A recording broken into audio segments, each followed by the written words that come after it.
Ito guys, muli nating panoorin si Tatay Domingo. Uy, parang mayroon siyang backup dancer ngayon ah.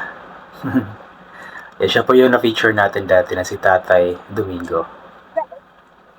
Where it began, I can begin to know it. That I know is growing Sweet strong. Caroline. May backup dancer. Was in the spring, and spring became the summer. Would you believe you come along?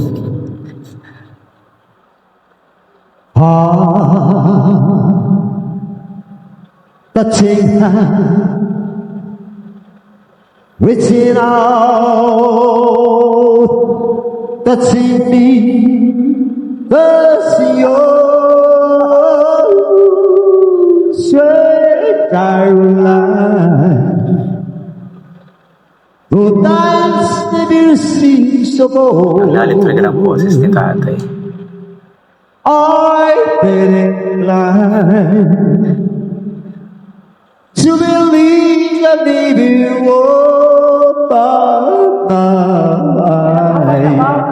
Hope at the night, Yung backup and it dancer ng dala seems so lonely. We build it out that only two. And when I hear heart and ruts of a soldier, how can I hear withholding you?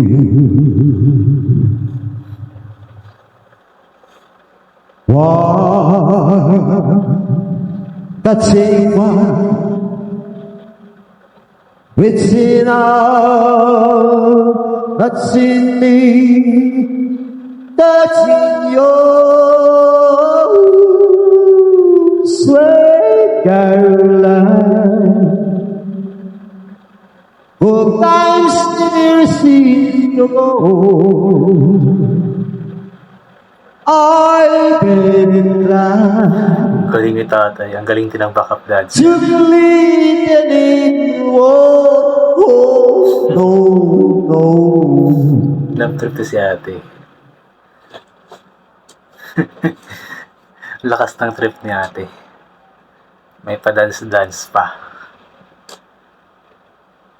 Oh, sweet Caroline, good times never seem so low.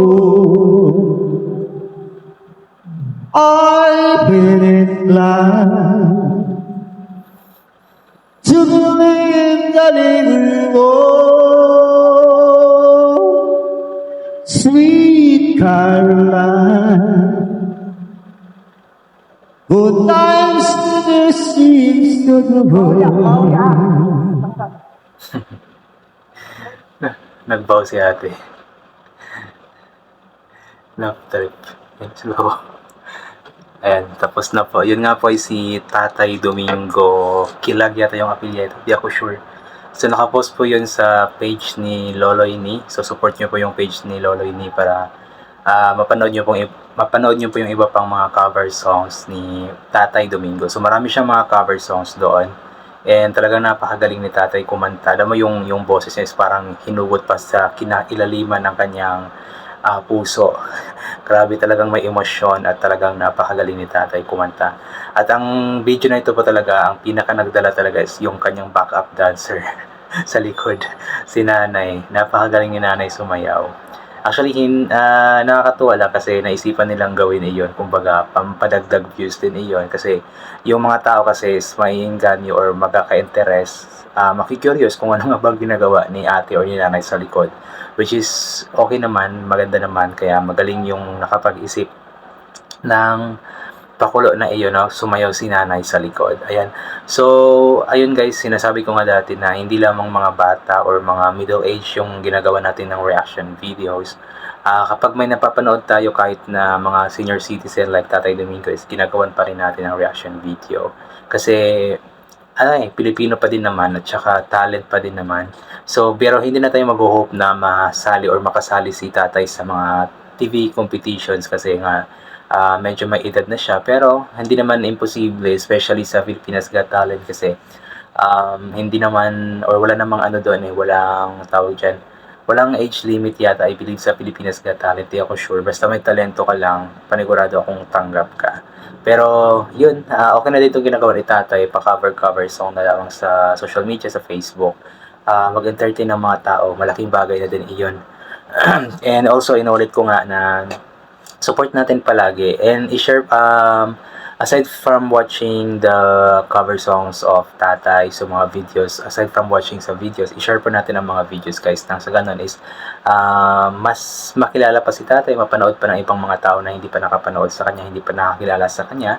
So i-share po natin yung mga videos ni tatay, yung mga cover songs ni tatay Domingo, and that way makatulong din tayo. I'm sure na siguro may kinikita natin konti siguro sa page ni Lolo Ini at nakakatulong na rin ito kay tatay at sa kanyang pamilya. I'm not sure about that, pero kung sakali man is malaking tulong po yung panonood natin ng videos and pag-share ng mga ito para sa monetization or sa earnings nila tatay. Kaya good job sa iyo Tatay Domingo, good job din kay ate, kay nanay na sumasayaw sa likod. Sana mapanood pa natin muli si nanay sa iba pang mga cover songs ni Tatay Domingo, no? Yan, sumasayaw pa rin siya kasi nakakatuwa din naman siya, nakakapag-entertain siya. In terms of entertainment is maganda yung ginawa nga po nila na isali si nanay bilang isang backup dancer ni Tatay Domingo. Ayan, napapaos na ako.